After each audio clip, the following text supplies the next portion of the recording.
the argument that the clean energy benefit is helping offset the part of the electricity system that is being used as job creation. It's actually a public program to try and create an industry, a new industry in Ontario. And so it's fair for taxpayers to help offset that cost because it's not pure electricity, it's also part of job creation. Sure, but why not make it a constant amount? Why make it, if that's the argument, why would we link it to consumption? In other words, why would we give more money back to people who consume lots more energy? Why, if it's just a matter of being fair to the taxpayer and saying, hey, look, you know, we're doing some reconstruction of our industrial infrastructure, and so we're going to give you some benefit, we'll give everybody the same benefit, every user. That seems to satisfy the fairness criteria. But by tying it to consumption, you're giving a greater reward to those people that consume much more energy. Okay, and are you concerned, I mean, I know you don't want to talk about any particular party's policy, but in general, the thrust seems to be towards reducing the cost of electricity. If you look at any combination, it's take the HST off, it's keep the Ontario Yes. Clean Energy benefit, it's change from smart meters back to another form of tiered pricing.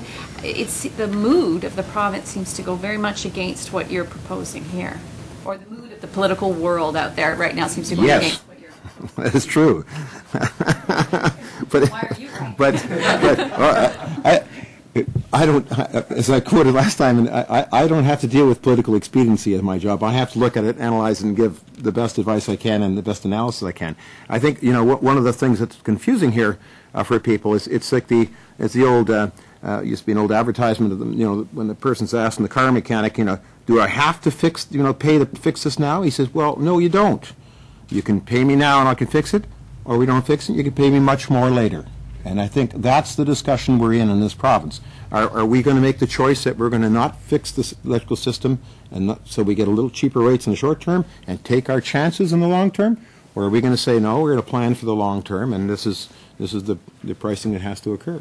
Coming back to my colleague questions at the beginning on the HST, if we take off HST on hydro bills, do you have any idea of how much we would compromise conservation? Well, I mean, we've pretty close to done that, haven't we? Because if we take, you know, the full bills with the HST on, and then on top of that take 10% off, you're pretty close to taking off the HST. But then, and we've given some parties are proposing additional rebate by taking off HST by 8%. Well, it's the same thing again. We're going to almost eliminate by half anything we could conserve in Ontario. Am I correct? If we're at 1/3 of what we're doing. Yes. If you continue to increase the subsidy below the price that the accounting system says we have to charge, yeah, you'll undermine even more conservation because you're making electricity artificially cheaper. Do you have any opinion on whether the FIT program should be torn up and thrown away? There's a highly political question. I think the FIT program is, you know, it's a mechanism that's been used all around the world. It is controversial, and I'll let the politicians decide on its fate. However, you know, the FIT program in Ontario right now, as of May 27th, there's actually only 44 megawatts. We generate about 30,000 megawatts.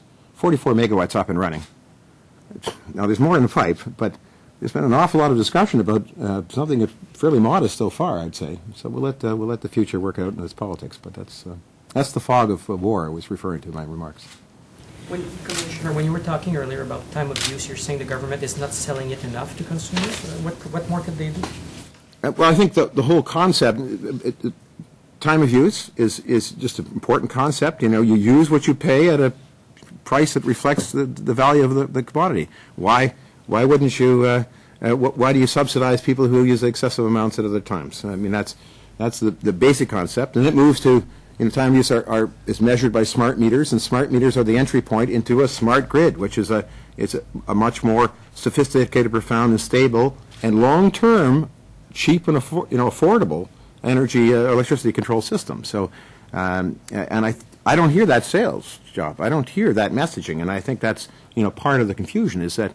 And no one's, I mean, has anyone explained that to you, that how a smart grid works or where we're going and why we're doing it? I think that's happening because the politics around the smart meters are so tricky for the government right now that they don't want to use the word smart. well, call it something else, I guess, but I mean, it's internationally referred to as a smart grid, and certainly there seems to be an awful lot of timidness, yes. They set the prices wrong. I mean, you talk about selling it, the best way to sell something is to price it correctly. Did they set the prices? Did they get it right when they set the prices? No, I've said before, I'd like to see it, you're referring to time of use? Yes. The time of use spread should be much greater. They had, all the literature and the evidence says, 3 to 5 times difference in price. We're less than 2 times difference in price.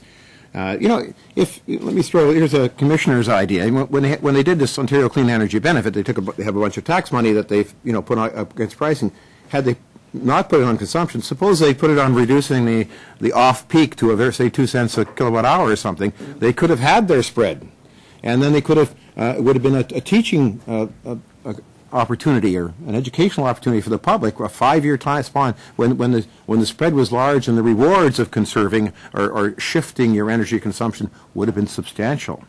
It's same money, but you got an educational reward and you would have taught the public how this works. Why would you defend the HST on energy if it's not part of the true cost of electricity? It is an additional tax. Yeah, but it's part of the true cost of all goods and services and everything we buy. Right, pretty much everything we buy. I mean, it is a commodity that we're buying, and that's to reflect the real cost. That's what consumers have to be exposed to, the real cost of energy, so that they have an incentive to conserve. Then, if the government wants to give them subsidies or bonuses or credits, they can do that. But in the first instance, you want to expose them to the real and full cost, and then they will make their choices about how much energy they consume and when they consume it.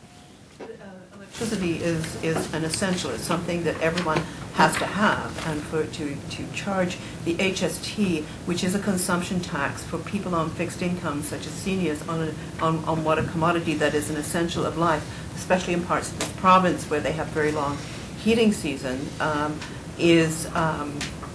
do you not think that is perhaps not a good policy? That's why you give it back. They put in tax credits in Northern Ontario, where I live. There's really long heating systems. There is a tax credit, which is supported. There's a tax credit generally on an energy tax credit for property owners. So the way is to deal with those cases where people need to be extra compensation to offset the cost. You do it through the tax system, and that's what they're doing, or these rebates. But don't tie it to consumption. The key is, if you tie the rebate to consumption, you encourage excessive consumption. If you expose people to the full cost and then give them rebates to offset their cost, they make decisions about their consumption.